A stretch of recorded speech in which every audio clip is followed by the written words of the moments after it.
Hey there, Data Dragons. Welcome to Counselor's Corner. And I'm Ms. Reader, your friendly neighborhood counselor.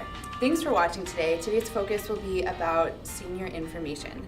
So the first thing I want to remind seniors about is that you have deadlines. And every college has different deadlines, just like every class that you take has different deadlines. So pay really specific attention to whatever those deadlines are for your specific college or program or scholarship that you're interested in. But one thing I want to mention is the FAFSA, which is for your financial aid. In general, the closer you can get your FAFSA done to March 1st, the better. The reason why is that you get more money, basically. And so you might sign up in May and be eligible for receiving a lot of financial aid and scholarship money. But if they're all out of money, they're all out of money and you just don't get any. So at UNM, they really want you as close to March 1st as possible. At CNM, they've been saying even May 1st, but what we've been told is that you can apply by May 1st, but they're not going to guarantee that they have money left. So I would recommend doing it as soon as possible. And just remember, every place has different deadlines, so if you're interested in another school, be sure to check those deadlines. Another thing I wanted to talk about is taking the ACT or the AccuPlacer, and that would be entrance tests or exams that you can use to either test out of different classes or to get admitted to certain colleges or programs or scholarships. So a lot of you have already taken it, but in case you haven't, there's still a couple of dates you can take. For seniors, April 9th is probably going to be the last date that you can take it. You'll have to register by March 4th, sorry. So be sure that you do that.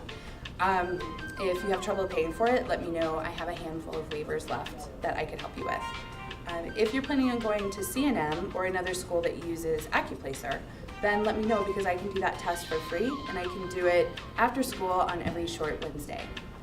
It's a good idea to make an appointment with me so I can get the computer ready ahead of time though. So just drop by and let me know. Next, I wanted to talk to you about stress.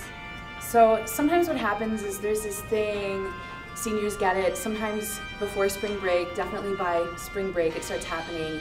It's called senioritis. And it's a pretty serious thing because sometimes it makes seniors do things that are very unfortunate, like ditch class or not finish assignments or just blow things off. My take on it is that senioritis has a lot to do with stress. So I want you to be really aware and cautious of what your stress level is. And there's kind of two different flavors that stress comes in usually.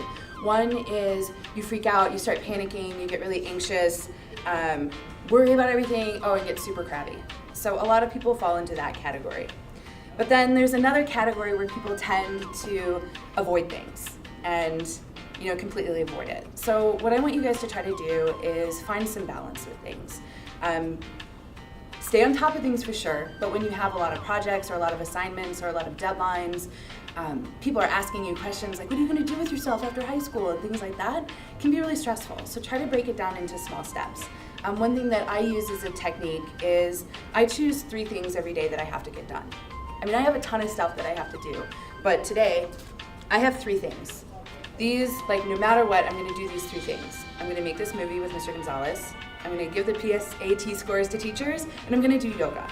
So no matter what comes on my plate, I have to do these 3 things before the end of the day. So that's a technique that I use because otherwise you have so many things to do that it feels overwhelming. So just break it down into small steps. If you have trouble doing that, I'm a good person that can help with that. Find a teacher, find your advisor, find a friend, somebody that can help you kind of figure out and prioritize things because not everything has to happen today, but eventually everything does have to get done. So the last thing that I want to talk to you about really is your freshman applications for college. And a lot of people come and talk to me and they're not really sure about where to go for college or if they even want to go. What I encourage you to do right now is to keep as many doors open in your life as possible. Don't make choices that close doors just because you didn't want to fill out the application or you were really stressed out that day or something else was going on. So you don't have to decide 100% where you're going to go to college. But in New Mexico, it's one of the only states that I know of that you can actually go to college virtually for free. You can have your tuition paid for by the Bridge Scholarship, and then after that, the Lottery Scholarship kicks in. And you can keep on using that until you get a bachelor's degree. It's really a pretty amazing thing. And at CNM, even if your GPA isn't so hot in high school, you can use the Bridge Scholarship and then the Lottery Scholarship at CNM, and you don't have to worry about the GPA. So I want you to really think about applying and maybe even apply to 2 or 3 or 4 different places. And then you have choices, and the choices are like, ooh, which gave me the best scholarship package, or which would be the best choice for me right now. Because if you don't apply and you miss deadlines, and then it's August and you come in to see me and you need help getting into college, I can help you do that, but it's gonna be really expensive. So what I'm gonna show you next is how to do the CNM beginning freshman application. Be sure that if you're not applying to CNM and you're applying to New Mexico Tech or UNM or another place, that you're following all the instructions for those schools. And if you have any questions, let me know.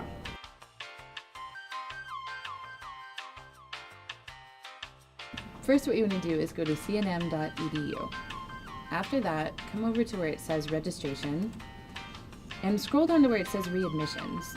And this is because all of you already have a dual credit CNM account, but what you want to do now is reapply as a beginning freshman. So once you click that, you get this screen. Over on the right, you'll see where it says reapply, and then you'll click online application. From here, where it says login ID, I want you to use your CNM ID number. That's the one that starts with 010. So after you enter that, and remember, this is your login ID number. That one's mine, so be sure to use yours. And then for PIN, you want to enter your birth date exactly how they have it right there. So it'll say a 2-digit month, day, and 2-digit year also. So go ahead and enter that and then click login. So after you click there, you'll get this screen. And what you want to do is be sure that it says beginning freshman. And the reason why is that if you accidentally click one of these other programs, you won't be eligible for bridge or lottery, and it can just get really crazy. So be sure it says beginning freshman and then click continue. When you get this screen, your name should go ahead and pop up there, but you'll need to select your admission term. For everybody graduating in May or summer of this year, you want to select fall 2016 and then click fill out application. Next, you'll get this screen and start by clicking in blue where it says name over on the left. You should get your name here and be sure that this is your legal name. So if you've had any legal name changes, be sure that these are updated, and then click continue. The next screen is for your mailing address. So if you've had any changes to your mailing address, go ahead and change those and update that now. When you click continue, it moves to the permanent address.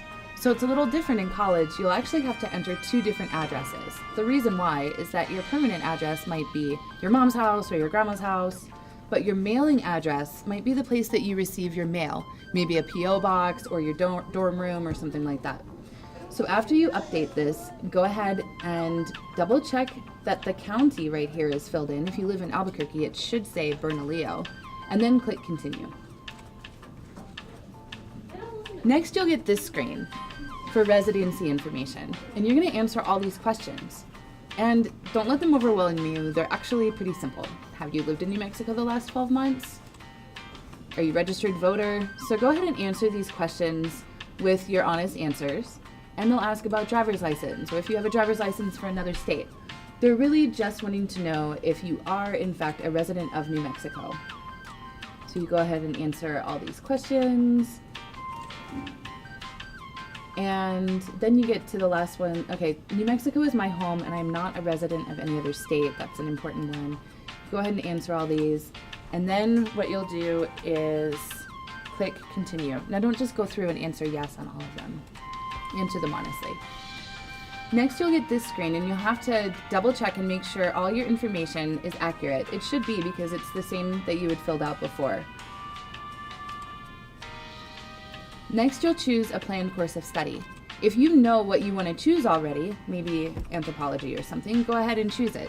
If you don't know, what I want you to choose is liberal arts, and you'll find that by scrolling down. It's that one right there. The reason why is that if you leave it blank or put undecided, then you're not eligible for scholarship money or financial aid. And I want you to be eligible for as much money as possible. So then click continue. And next you'll get this screen. It should already have auto-filled everything. If for some reason you've transferred schools or anything like that recently, the only thing you have to do on this screen is to enter Data's high school code, 320069. Don't worry about the address or the school or anything like that. It will autofill for you. What's really important though is your graduation date. If you leave this blank, it creates a big problem. It'll default to January 1st, 1901, and then it creates a big problem for you getting your scholarships. So I want you all to change your date of graduation to May 21st, 2016 if you're graduating in May. If you're a summer graduate, why don't you put July 25th, 2016. So after you're sure that you have the graduation date, and that's a really important one, which I just said, but I'm going to say it again. It's really important. Be sure you have it there. Then go ahead and click continue. After that, you should get a screen that has check marks on all of these different criteria that you just filled out. If for some reason you're missing a check mark, go ahead and just click on that box and you can go back to that screen and fill in the needed information. But once it's complete, click application is complete. Then you'll get this screen right here. After you read this statement, go ahead and click agree to the terms. And next you'll get this screen right here. This is your confirmation that you were admitted as a beginning freshman. So double check a couple things. One is that it says the term that you really want. So this says fall 2016. And also that it says beginning freshman and not dual credit or anything else. And over here you'll also see your CNM ID number and your MyCNM username. Both of those are really important because you will need them to access registering for classes, checking your financial aid, and lots of other important stuff. So this is good for now. The last things that you'll need to do before you get the Bridge Scholarship and register are actually create your MyCNM account and then attend an orientation, which you can do by clicking right here and then you can sign up. All right, thank you. Let me know if you have any questions.